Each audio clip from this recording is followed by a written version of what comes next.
Uzun bir gün oldu bugün. Hala bitmiş değil. Devam ediyoruz. Seninle başlayalım. Tevfik Haval'den tekrar rica edeyim. Biz sözünü unutma demiştim, ona virgül koy demiştim ama seninle başlayalım. Sen nasıl gördün, nasıl değerlendirdin bugün atılan tarihi adımı? Bu Selahattin doğru söylüyorsun. Uzun bir gündü ve hala devam ediyor. Ama tabii bugün önümüzdeki sürece aslında damga vuracak bir gündü. Yani bugün yaşanan gelişmeler Türkiye'nin, Kürdistan'ın geleceğinde tarihi bir rol oynayacak. E, Yani mevcut gelişme özellikle gerillanın gerçekleştirdiği silah yakma töreni aslında e, Önder Apo ve Kürt Özgürlük Hareketi'nin yeni strateji, yani demokratik toplum stratejisini yaşama geçirmede ne kadar kararlı olduklarının da temel göstergesi oldu. Şüphesiz yani Kürt Özgürlük Hareketi bugün attığı adımla aslında atması gereken artık tüm adımları attı diyebiliriz. Evet. Şimdi bundan sonra asıl mesele bundan sonra başlıyor tabii. Bundan sonra yani artık Türk devleti ve mevcut iktidar üzerine düşen görevleri yerine getirmeli.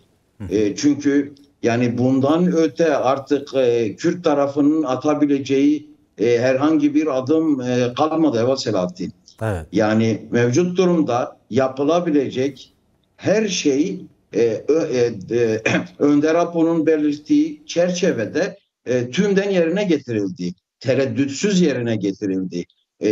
Bu açıdan artık önümüzdeki süreç görevin Türk devleti tarafından yerine getirilmesi gereken bir dönem diye ifade etmek gerekiyor. Şimdi bu şu sözün altını çizmekte yarar görüyorum. Yani bu süreç Bahçeli'nin işte Önder Apo'ya çağrısıyla başladı. Evet. Ve çağrı netti. Neydi? Silahlı mücadeleyi sonlandırın. Gelin Türkiye'de demokratik siyaset yapın. Aynı zamanda Önder Apo'nun özgürlük koşulları da sağlansındı. Yani çağrı buydu. Bu sadece bir çağrı değildi şüphesiz. Bu aynı zamanda devletin ben bunları yerine getireceğim sorumluluğu almasıydı. Şimdi artık Kürt halkı mevcut durumda işte Türk tarafı ağırlıkta şeyi tartıştı tabii. Ya PKK Önder'inin çağrısının gereklerini yerine getirecek mi? Kongresini toplayacak mı? Şunu yapacak mı? Bunu yapacak mı? Tartışmasını bugüne kadar aralıksız sürdürdü. Ama gördüler ki tam bir uyum var, yani herhangi bir böyle beklenti, belki de onlarınki beklentiydi, öyle de adlandırabiliriz ama onların, o kesimlerin diyelim yani beklentisinde boşa çıktı, görüldü. Yani ortada herhangi bir gerekçe de kalmadı adım atılmaması açısından. Yani noktayı bugün Kürt Özgürlük Hareketi koydu Eval Selahattin.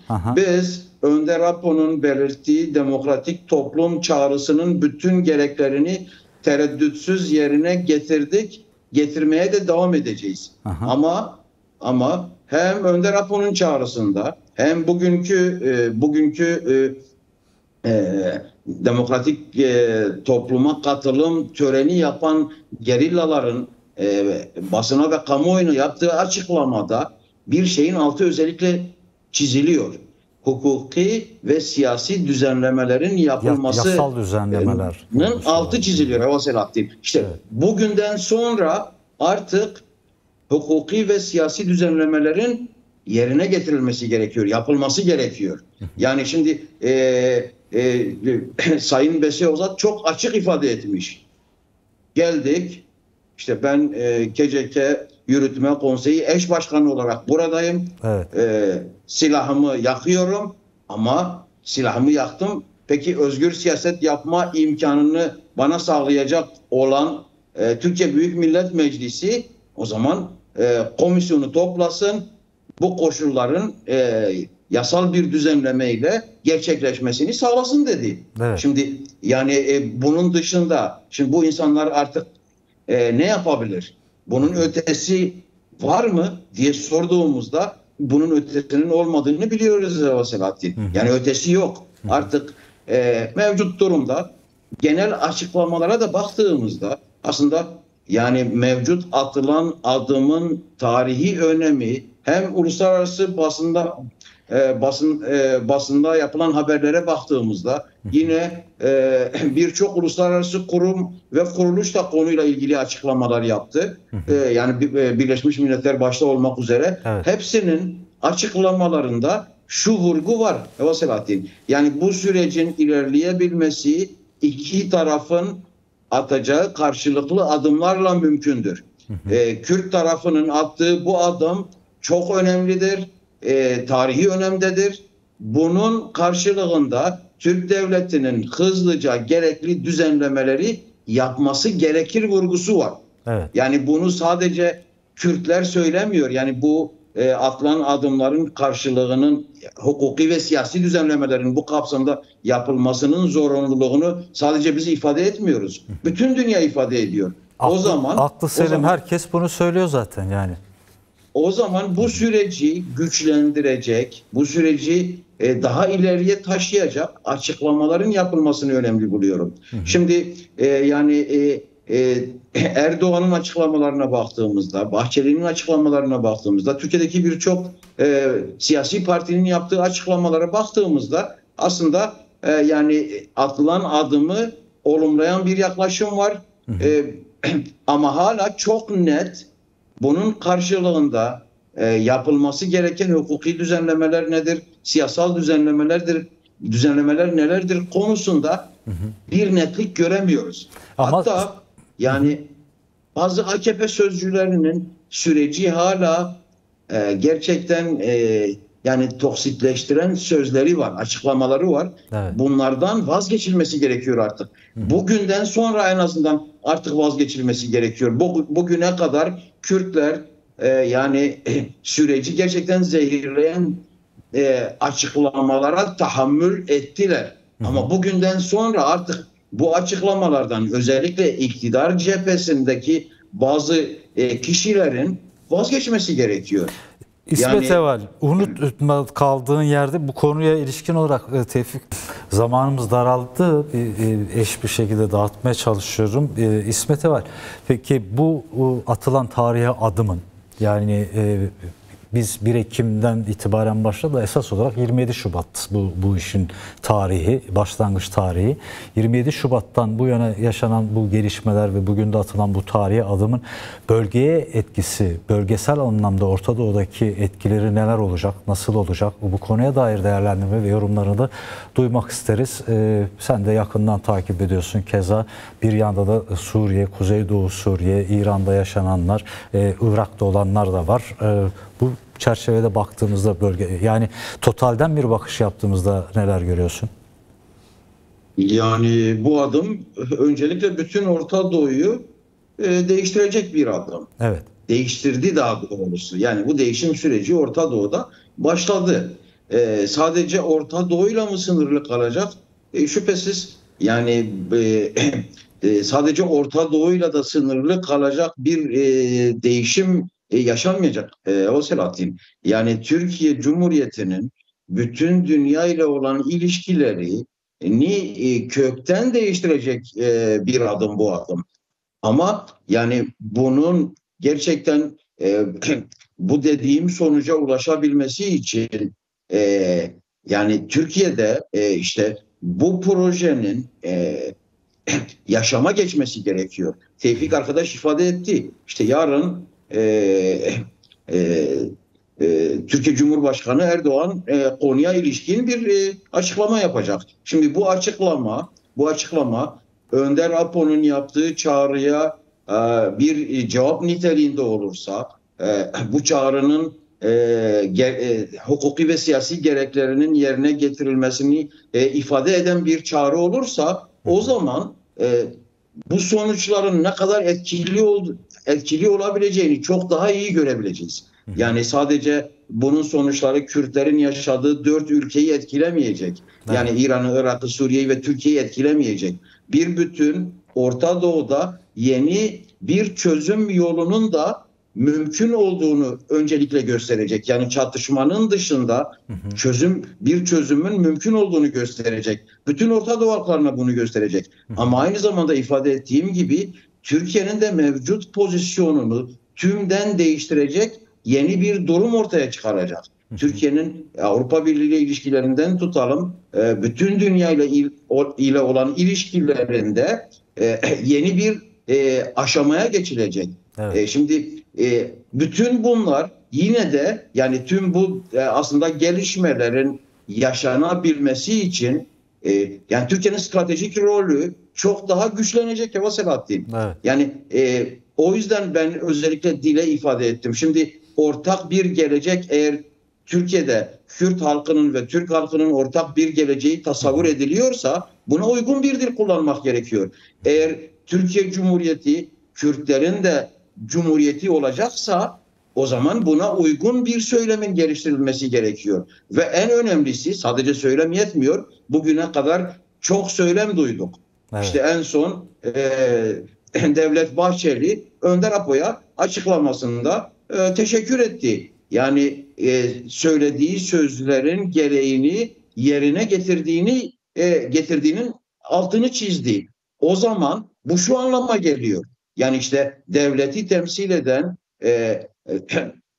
Türkiye'deki aslında en milliyetçi partinin lideri Önder Apo ve Kürt Özgürlük Hareketi'nin söylediği her şeyi bir bütün yerine getirdiğini ifade ediyor. O zaman bunun karşılığının olması gerekiyor. Karşılığında yapılması gerekenler de çok net. Yani daha önceki birçok programda tartıştık. Hızlıca atılması gereken birçok adım, basit yasal düzenleme bile gerektirmeyen, sadece ve sadece inisiyatif, yani mevcut iktidarın inisiyatif kullanarak çözebileceği birçok şeyin hızla çözülmesi gerekiyor. Yani hasta tutsakların hızlıca tedavi hakkına kavuşmasının önünde bir yasal engel mi var? Yasa var zaten. Yasa diyor ki bu insanların tedavi hakkı var. Evet. Ama önündeki engel kim? Adalet Bakanlığı'dır önündeki engel. Adalet Bakanlığı inisiyatif kullanarak bu sorunu çözemez mi? Çok kolay çözebilir. İnfaz yakmaların önüne geçemez mi Adalet Bakanlığı? Yani şimdi bu hapishanelerdeki cezaevi kurulları Adalet Bakanlığı'na meydan okuyabilir mi Eva Selahattin? Okuyamayacağını hepimiz biliyoruz. Evet. Şimdi bunlar niye yapılmıyor? Bugünden sonra hızlıca işte Türk ve Kürt'ün hukukunu, kardeşlik hukukunu gerçekten belirleyecek adımlar eğer atılırsa o zaman bu adım yeni bir Orta Doğu'yu zaten ortaya çıkarmıştır. Ama yani bu dediğim dengelerin ortaya çıkabilmesi için bu içteki eşitliğin, demokratik birliğin sağlanması gerekiyor. Bunun sonucu elbette ki ifade ettiğim gibi yani yeni bir çözüm yöntemi insanlığa belki sunulmuş olacak. Evet. Yani çatışmasız, savaşsız nasıl kronik yani 10 yılları alan bir sorunun çözüleceğinin bir örneği ortaya çıkmış olacak. Bunun herhalde iradesini de ortaya Önder Apo koydu ve çözüm yöntemini de zaten yeni paradigmasıyla belirledi. Şimdi bu noktada umudumuz, beklentimiz yani yarın AKP işte Türkiye'de iktidarda olan parti 3 gündür bir toplantı yapıyor ve umuyoruz ki ve bekliyoruz ki bu toplantıda artık önümüzdeki dönem atılması gereken hukuki ve siyasi adımlar kararlaştırılmış ve hızlıca yaşama geçirilmiş olsundur. İsmet Eva, son söz sana verelim. Yayınımızı bitirmek üzereyiz. Bir 2 dakika daha zamanım var. Neler söylemek istersin son olarak? Yani o Selahattin başta ifade ettiğimi tekrarlamak istiyorum. Yani Önder Apo ve Kürt Özgürlük Hareketi demokratik dönüşüm konusunda yani demokratik toplum çağrısı kapsamında dönüşüm konusunda ne kadar kararlı olduğunu bugün attığı adımla bir daha aslında bütün dünya göstermiş oldu. Durumumuz kudretli Duruşları, dedi yani aslında özetle, değil mi? elbette ki duruşları çok net. Hiçbir kaygı duymadan demokratik toplum sürecini başlatma konusunda net bir duruşa sahipler. Şimdi tabii demokratik toplum çağrısının yaşama geçmesi tek taraflı olabilecek bir durum değil. Yani çatışmanın sona ermesi aynı zamanda siyasi ve hukuki bazı gereklilikler taşıyor. Evet. Şimdi tek taraflı, yani bugüne kadar işte Türk devleti tarafının dillendirdiği bazı gerekçeler bugün itibariyle artık tümden ortadan kalkmış bulunuyor. Evet. Yani siyasal ve hukuki düzenlemeleri yapması gereken taraf artık Türkiye Cumhuriyeti'dir ve iktidardır. Şimdi bu noktada artık hem Kürt halkı hem de Türkiye'deki bütün kamuoyu mevcut durumda artık iktidarın atacağı adımları bekliyor. O yüzden Tevfik arkadaş da ifade etti. Biz de bir beklenti içerisindeyiz. Evet. Yani işte AKP sözcüsü yarın Türkiye Cumhurbaşkanı Tayyip Erdoğan'ın bazı açıklamalar yapacağını söyledi. Bu umarız ki bu hukuki ve siyasi gereklerin yerine getirilmesinin önünü açacak bir konuşma olur. Yoksa yani mevcut durumda sürecin artık tek taraflı ilerleyebilmesi çok fazla mümkün gözükmüyor. Süreç tıkanır. Yani mevcut durumda artık sürecin ilerleyebilmesi için özellikle yani Kürt tarafının önünü görebilmesi gerekiyor. Şimdi muğlak, net olmayan bir şey var. Yani sadece Bahçeli'nin işte süreci başlatan açıklaması var elimizde. Onun dışında somut bir şey yok.